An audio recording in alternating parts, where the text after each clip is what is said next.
প্রেমের টানে চীন থেকে বাংলাদেশে ছুটে এসেছেন এক তরুণ। বিবাহ বন্ধনে আবদ্ধ হয়েছেন নাটোরের প্রত্যন্ত অঞ্চলের এক তরুণীর সাথে। প্রণয় থেকে পরিণয়ে খুশি দম্পতি ও স্বজনরা।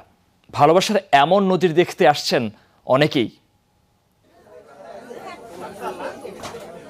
নাটোরের নবাব সিরাজউদ্দৌলা কলেজের অনার্স তৃতীয় বর্ষের ছাত্রী ফাতেমা খাতুন।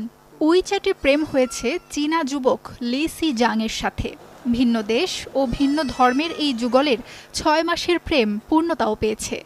আমাকে জানাবার পর তারা উভয়কে একত্রিত করে আমরা গত বৃহস্পতিবারে কোর্টের মাধ্যমে তাকে বিবাহের কাজ সুসম্পন্ন করে বাড়িতে আনছি।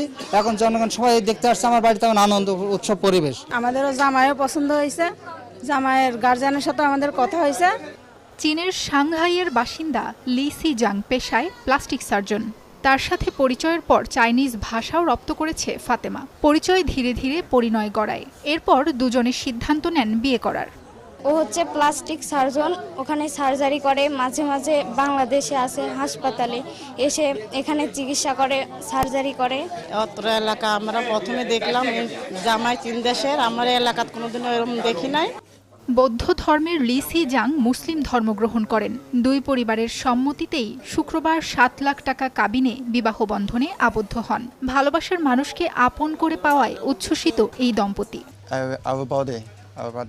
আমি চায়না থেকে নাটোরে এসেছি আমার ভালোবাসার স্বীকৃতি পেতে। আমি আমার স্ত্রীকে খুব ভালোবাসি। আমি তার জন্য ইসলাম ধর্ম গ্রহণ করেছি। আমার নতুন নাম আলী। আমি চাই আমাদের ভালোবাসার গল্প সবাই জানুক, দোয়া করুক আমাদের জন্য।